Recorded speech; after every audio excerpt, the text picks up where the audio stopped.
Muy buenas tardes, queridos amigos. Bienvenidos a Vladimir a la Una. Le damos la bienvenida a nuestro invitado de hoy, Eduardo Centey Alvarado, ex vicepresidente del Consejo Nacional Electoral, expresidente de la FCU de la UCB en el siglo pasado y ahora dirigente de Avanzada Progresista. Activo. Activo siempre. Yo recuerdo, Centey, que tú fuiste presidente de la federación cuando yo apenas estaba entrando al comité de bachilleres sin cupo, imagínate. Tú estabas entregando la Federación de Centros Eladio Hernández. 78. No, 80. 80, no, ya me había ido. No, 80. Tú entregaste la Federación un acto que fue en el año 80 en el aula magna de la UCB. Ah, sí. Y yo tomé la palabra como bachiller sin cupo cuando estaba hablando de Eladio Hernández. Eso fue hace muchos años ya.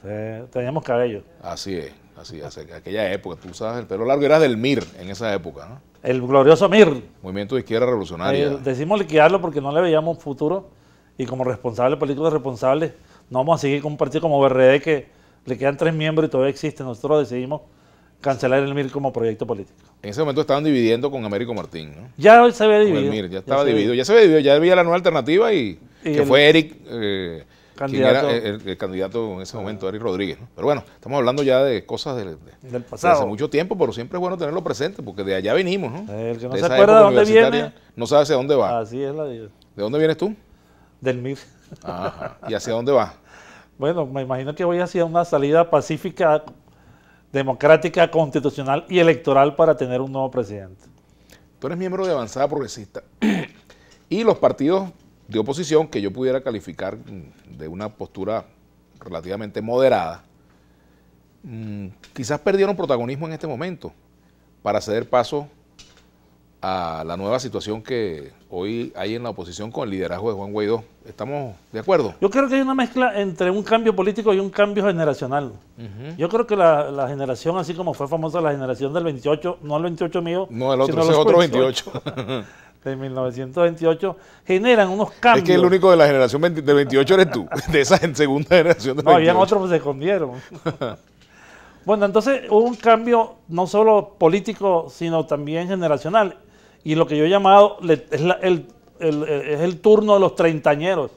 Todo ese poco de dirigentes jóvenes, Guaidó, Pizarro, Olivares, todos son entre 35 y 40 años. Yo creo que les corresponde a ellos, digamos, en este tránsito, tomar las riendas del proceso político. Y creo que lo han hecho bastante bien. Lo han hecho... ¿Y qué hacer con los que tienen más de 40, como tu caso y otros, por ejemplo? Henry Falcón, Capriles, Rosales. Para el departamento de los sabios y los consejeros. Claro, esa generación, mucho más, digamos, antigua que la generación de ahora, le corresponde un papel, en este caso, un papel en segundo plano, en segunda línea. No pueden pretender dirigir este proceso que tiene claramente sus representantes. Tiene que estar de apoyo, de refuerzo, de asesoría, en general, sin pretender tener el protagonismo que no le corresponde. Sería un grave error. ¿Y pueden volver a tener protagonismo o ya esa es una etapa cancelada? Bueno, alguien me decía que Caldera, después de sus primeros 80 años... Pero fíjate tú. Sí. Ese es un buen ejemplo, Caldera. Claro, pero lo que tú no puedes actuar como que si eso fuera un destino... un destino manifiesto. Claro, que tú vas a actuar como quedándote en la reserva para después irrumpir dentro de 10 años. Yo creo que si tú vas con ese pensamiento estás haciendo daño. Tienes que entregarte con cierta autenticidad, con cierta frescura, con cierta, digamos, con verdad de apoyo a Guaidó. Yo creo que apoyar a Guaidó aquí es una tarea, digamos, una necesidad imperiosa y es un aspecto importante del futuro de Venezuela. Hablando de necesidad, estos partidos que apoyan a Guaidó y que, bueno, en el caso de Avanzada Progresista que participó en las elecciones del pasado 20 de mayo, yo también voté en esas elecciones, pero bueno, los partidos que participaron y que han tenido diferencias con Voluntad Popular, ¿apoyan a Guaidó por convicción o por estado de necesidad? No, por convicción. Yo creo que la idea de una figura joven que pudo nuclear y entusiasmar a la inmensa cantidad de electores y de venezolanos, es una figura, digamos, importante que tú no la puedes desplazar ni sustituir. No es que una de las cosas que podríamos advertir es que Guaidó no es Dios y es infalible. Ni siquiera el Papa empezó a equivocarse con la cosa de las cosas de los menores de edad.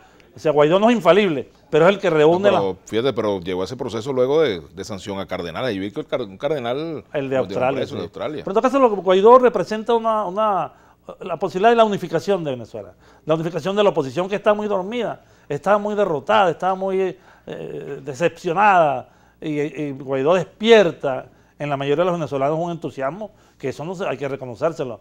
No hacerlo sería una mezquindad, como ningún otro, porque por ahí ha pasado muchos dirigentes que han tenido protagonismo, Leopoldo López, Enrique Capriles, Henry Falcón, pero quien despertó la inmensa, este gigante dormido que era Venezuela, fue Guaidó, con una voz sencilla, con disciplina, sin estar gritando ni amenazando.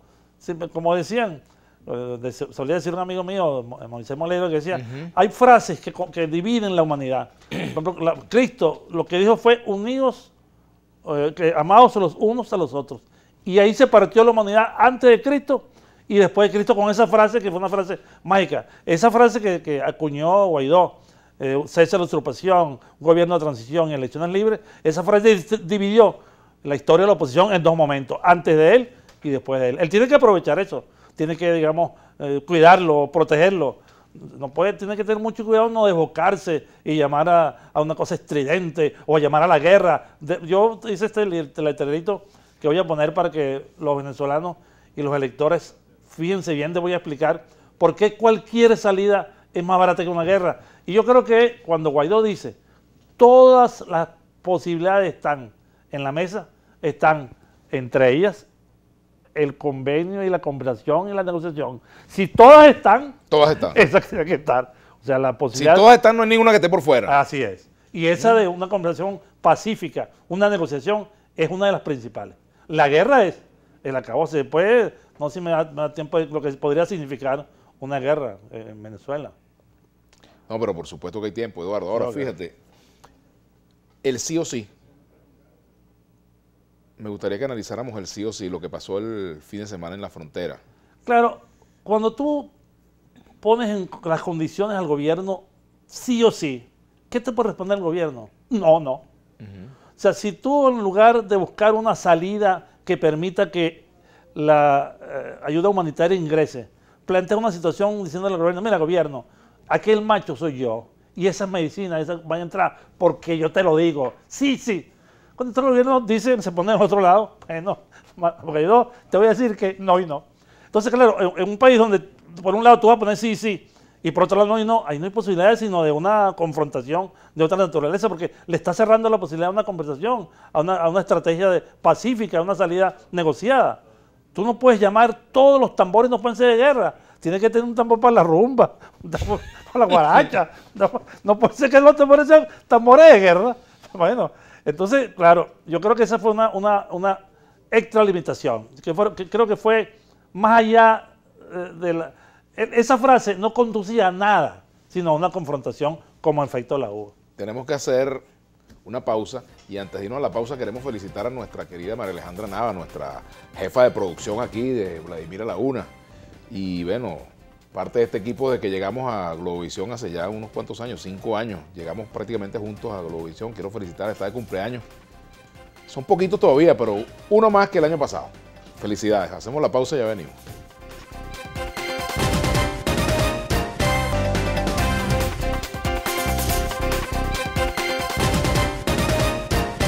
En Twitter, @Globovisión.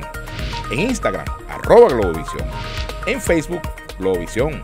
En Telegram, Globovisión Piso Oficial. Si quieres volver a ver este y todos los programas de Globovisión, visítanos y suscríbete a nuestro canal de YouTube. Soy Globovisión.